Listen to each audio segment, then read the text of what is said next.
दंगा करोगे तो 7 पीढ़ी का पहले एक मुश्त लिख के छोड़ देना कि कब कौन पीढ़ी इसकी भरपाई करेगी। जिस हेलीकॉप्टर से कभी कभी उड़ते हैं वो भी समाजवादी सरकार का खरीदा हुआ है। खासकर सपा सरकार में जो गुंडे बदमाश व माफिया आदि। ये निर्णय उत्तर प्रदेश की हर एक महिला के लिए है जो बदलाव चाहती है।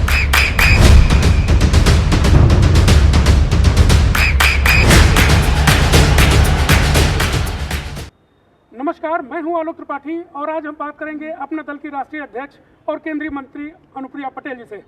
आपका बहुत बहुत स्वागत है ईटीवी में। शुक्रिया। आपका सीटों का बंटवारा काफ़ी मंथन चल रहा था, दिल्ली में काफ़ी बैठकें हो रही थी, पूरा हो गया?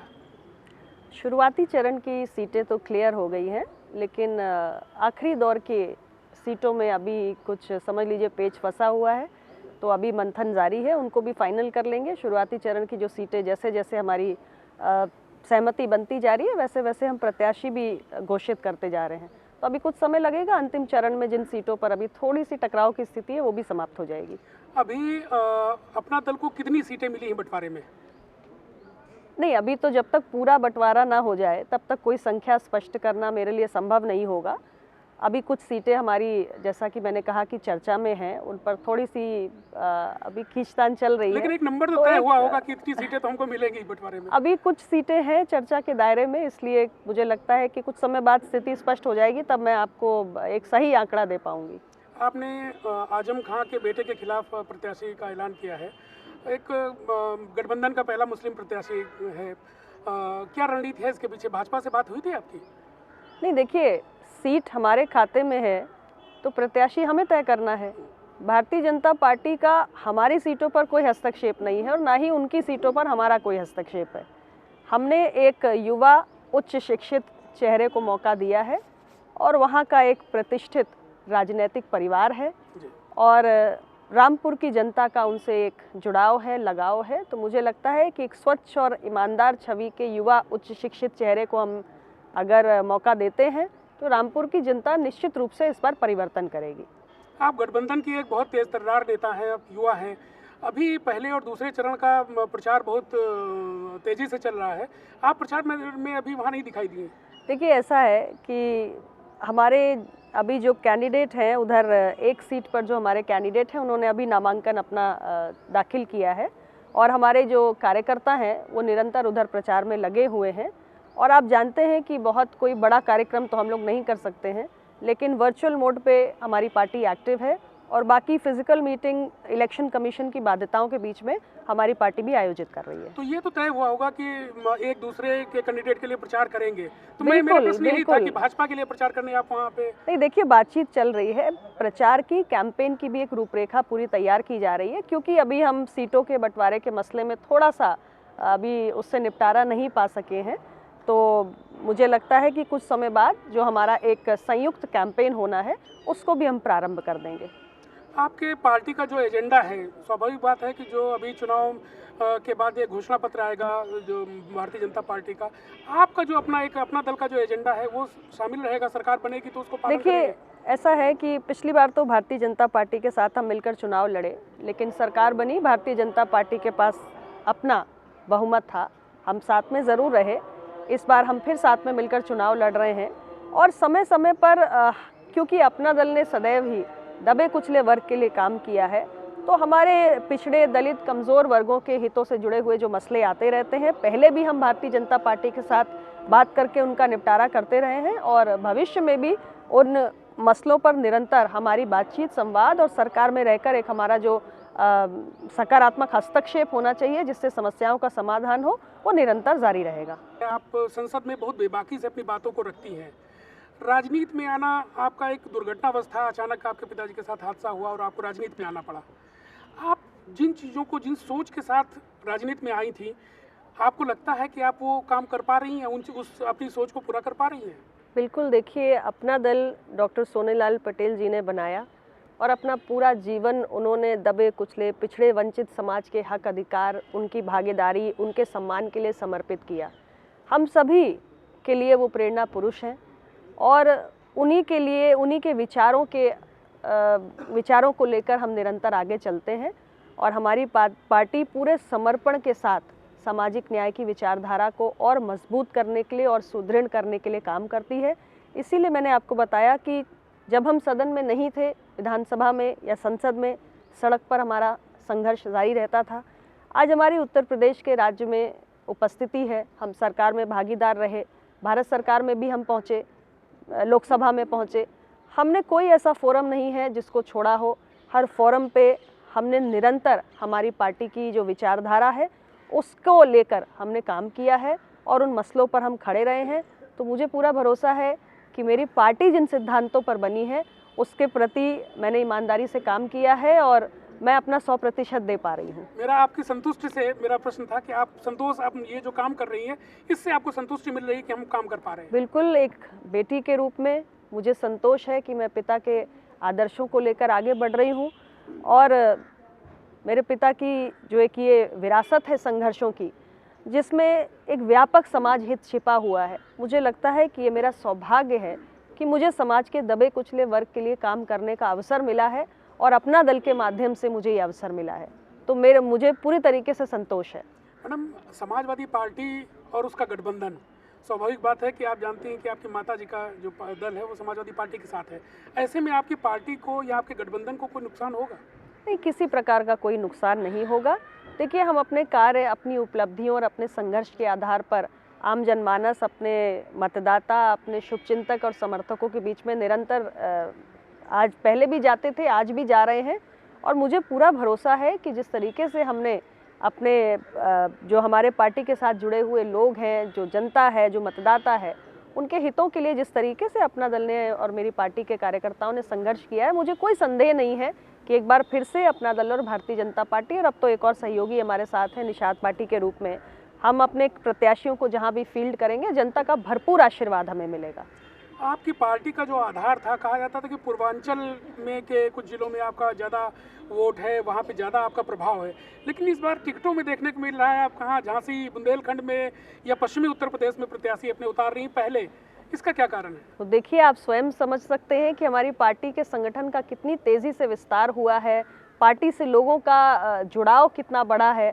आज संगठन पूरे प्रदेश में फैल चुका है और यही कारण है कि पश्चिमी छोर से लेकर अंतिम छोर तक, पूर्वी छोर तक, अलग अलग ज़िलों में, अलग अलग मंडल में हम विधानसभा की अलग अलग सीटों पर चुनाव लड़ रहे हैं और बड़ी मजबूती से हम अपना प्रदर्शन करने जा रहे हैं और मैं दावे के साथ आपको कह रही हूँ कि एक एक सीट जो अपना दल लड़ रहा है, हर सीट हम जीतेंगे। ऐसा तो नहीं कि आप भाजपा के कैंडिडेट को अपनी पार्टी से समायोजित कर रही हैं? हमारी पार्टी भारतीय जनता पार्टी के कैंडिडेट को कभी नहीं उतारेगी। हमारे पास हमारे आवेदकों की सूची आप देख लीजिए, हमारे यहाँ इतने लोग हैं जो अपना दल से चुनाव लड़ना चाहते हैं और हमारी पार्टी के अंदर जो आवेदन होते हैं, हम अपने कार्यकर्ताओं को और पार्टी के आवेदकों को, पार्टी के जो समर्पित लोग हैं, उन्हीं को मौका देते हैं। अनुप्रिया जी, ये जो राजनीति है, आप पूरे 5 साल सरकार काम करती है, विकास की बातें होनी चाहिए राजनीति में, और जब चुनाव आता है तो बातें होती हैं धर्म की, बातें होती हैं पोलराइजेशन की। इसको आप कैसे देखती हैं? आपको क्या लगता है कि ये सही है या आपका क्या दृष्टिकोण है इस बारे में? अगर मैं अपनी पार्टी की बात करूं, मेरी पार्टी के लिए धर्म आस्था का विषय है। हम धर्म की राजनीति नहीं करते। मैंने आपको पहले भी बताया कि समाज के दबे कुचले वर्ग के हक अधिकार के लिए अपना दल खड़ा है। उन्हीं विषयों को लेकर हम आम जनमानस के बीच में पहले भी जाते थे, आज चुनाव के वक्त भी जा रहे हैं और साथ ही उत्तर प्रदेश के अंदर जो समृद्धि और खुशहाली का, जो विकास का एक नया अध्याय प्रारंभ हुआ है, इतना डेवलपमेंट जो देखने को मिला है इन 5 वर्षों में, क्योंकि उत्तर प्रदेश की जनता ने हमें अगर मौका दिया तो हमारा दायित्व बनता है कि हम अपना रिपोर्ट कार्ड जारी करें। हम उत्तर प्रदेश की जनता को बताएं कि 5 साल हमने क्या किया, उत्तर प्रदेश की जनता को हमने क्या दिया। तो हम तो उन सारी उपलब्धियों को लेकर आम जनमानस के बीच में जा रहे हैं और इसलिए मेरा विश्वास है कि 5 साल जो विकास यात्रा आगे चली है उसको देखते हुए, क्योंकि उत्तर प्रदेश की जनता और मतदाता आज बहुत आकांक्षी है और वो अपने जीवन में एक बदलाव चाहता है, ईज़ ऑफ लिविंग चाहता है और मुझे लगता है कि जो काम हमने किया है उससे इस लक्ष्य की ओर हम बढ़े हैं और इसलिए दोबारा हम उत्तर प्रदेश की सत्ता में वापसी कर रहे हैं। पिछले कुछ वर्षों में ऐसा देखने को मिला है कि जो उत्तर प्रदेश में राष्ट्रीय दलों की अहमियत घटी है। कांग्रेस पार्टी बिल्कुल रसातल में पहुंच गई, बहुजन समाज पार्टी का बुरा हाल है। जो क्षेत्रीय दल हैं वो बढ़ रहे हैं, तमाम नए नए दल भी आ रहे हैं जिनकी एक भूमिका है, जिनको एक प्रतिनिधित्व भी मिल रहा है और उनको जो राष्ट्रीय पार्टियां मजबूर हैं उनके साथ गठबंधन करने के लिए। इसको लेके आप कैसा देखती हैं?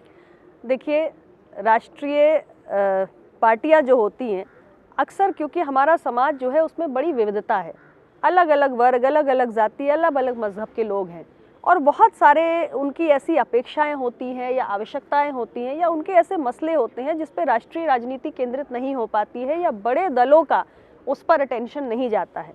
छोटे छोटे दलों का जो एक लंबे समय से पिछले कुछ दशकों में आप देख रहे हैं कि उत्तर प्रदेश ही नहीं बल्कि देश के तमाम राज्यों में जो क्षेत्रीय दलों का या छोटे दलों का उदय हुआ है वो इन्हीं आकांक्षाओं को राष्ट्रीय राजनीति के केंद्र में लाने के लिए हुआ है।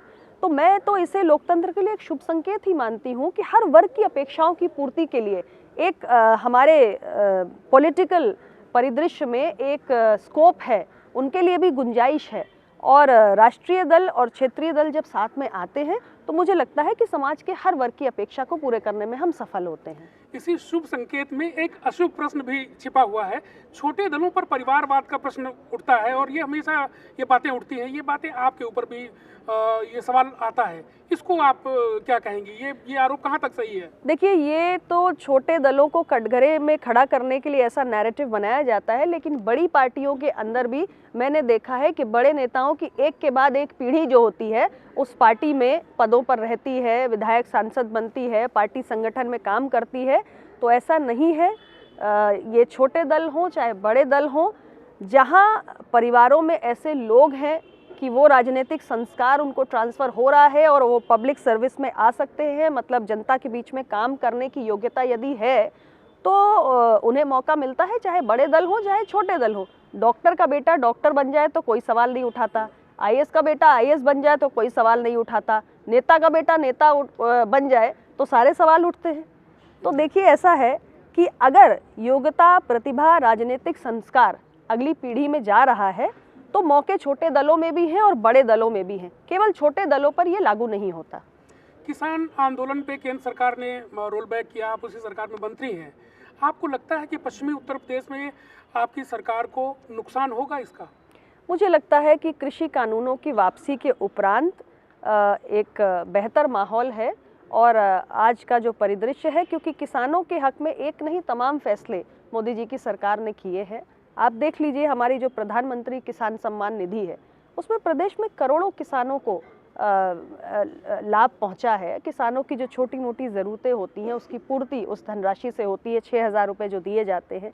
इसी प्रकार ऐसे तमाम प्रयास सरकार ने किए हैं जो किसानों की आय को दुगना करने की दिशा में आगे बढ़ाने में सहायक हो सकते हैं। तो जो काम इतने 8 वर्षों में रहा मोदी जी की सरकार का, उसको देखते हुए मुझे नहीं लगता कि हमें किसी प्रकार की कोई समस्या आएगी और किसान भाई हमारे गठबंधन के पक्ष में आएंगे, ऐसा मेरा विश्वास है। समाजवादी पार्टी ये बार बार आरोप लगाती है कि जितने विकास कार्य इस सरकार में हुए हैं उनमें ज़्यादातर वो काम शुरू करके गए थे और उनका जो है उद्घाटन भाजपा में हुआ। इस पे आप क्या कहेंगे? देखिए, मैं 2 बातें कहूँगी। पहली तो ये कि विकास कार्य का यदि आपने प्रारंभ किया, शिलान्यास किया, तो यदि आप लोकार्पण नहीं कर पाए तो ये आपकी विफलता है, इस पर आपको समीक्षा करनी चाहिए, आप क्यों विफल हुए। दूसरी बात, सरकारें हमेशा निरंतरता में चलती हैं। कोई सरकार जो आज वर्तमान परिस्थितियों में राज्य की या देश की सत्ता संभाल रही है, यदि वो किसी कार्य को पूरा नहीं कर पाती है तो ये पब्लिक मनी है, जनता का पैसा है। उस प्रोजेक्ट को अप्रूव कराने में बहुत सारा पैसा, बहुत सारी एनर्जी लगी है। तो अब दूसरी सरकार यदि आ जाती है, दूसरे गठबंधन की या पॉलिटिकल पार्टी की, तो जनता के पैसे की बर्बादी नहीं होनी चाहिए, बल्कि अगर कोई अच्छी परियोजना पिछली सरकार ने प्रारंभ की है तो उसको आगे ले जाकर उस काम को पूरा करना ये हमारा नैतिक दायित्व है। तो ही बातें मैं कहूँगी। जी, अभी पिछले साल सदी की सबसे बड़ी एक त्रासदी कोरोना वायरस के रूप में लोगों ने देखी और ख़ास तौर पे उत्तर प्रदेश में बड़ी संख्या में लोगों की मौत हुई। उत्तर प्रदेश सरकार उसको अपने श्रेय की तरह लेती है कि उन्होंने कोरोना काल में बहुत अच्छा काम किया, जबकि बहुत सारी मौतें हुई। आपको क्या लगता है? देखिए, ये आधुनिक मानव जीवन की सबसे बड़ी त्रासदी थी जो अकल्पनीय है। पूरी दुनिया में किसी ने इसकी कल्पना नहीं की थी और भारत जैसा देश जिसमें इतनी बड़ी आबादी है कि दुनिया के तमाम देश समा सकते हैं, पूरी दुनिया आश्चर्यचकित थी कि भारत ने इसका मुकाबला कैसे किया। हमने दुनिया का सबसे बड़ा टीकाकरण अभियान चलाया। आप जानते हैं कि अब हमारे यहाँ 2 डोज तो ले चुके हैं लोग, अब बूस्टर डोज की भी बात हो रही है। आज हमने देखा कि जो नेज़ल वैक्सीन है बूस्टर डोज, उसके लिए भी ड्रग कंट्रोलर की अनुमति मिल चुकी है। तो भारत ने मजबूती से इसका मुकाबला करने का प्रयास किया है। दुनिया का सबसे बड़ा टीकाकरण अभियान सफलतापूर्वक चलाया है। जो हमारे लोग पलायन करके आए, गरीबों के घर में मुफ्त राशन पहुंचाने का काम सरकार ने किया है। तो मुझे लगता है कि इस त्रासदी के बीच में हमें ना श्रेय लेने की होड़ में पड़ना चाहिए, ना किसी सरकार को डिस्क्रेडिट करने के चक्कर में पड़ना चाहिए, क्योंकि इसकी कल्पना कोई नहीं कर सकता था और हम सबकी एक राष्ट्र के रूप में जिम्मेदारी थी कि हम सभी जो भी कर सकते हैं वो करें। और भारत की और राज्यों की, तमाम राज्यों की सरकारों में, ऐसा नहीं है कि हर राज्य में एनडीए की सरकार है, लेकिन तमाम जो अलग अलग पॉलिटिकल पार्टीज की भी सरकारें रहीं, दोनों ने मिलकर काम किया और उस कोरोना की इस महामारी का मुकाबला करने की कोशिश की है। आपकी पार्टी का घोषणा पत्र आने वाला होगा, स्वाभाविक बात है, सभी लोग ला रहे हैं, क्या उसकी खास बातें रहने वाली है? देखिए, जब घोषणा पत्र आएगा, उस पर मंथन चल रहा है, तो खास बातें भी उसी समय जिक्र किया जाएगा। आप बताएंगे कि आपको कुछ नई चीज करना चाहती होंगी? जब आएगा तो हम निश्चित रूप से बताएंगे।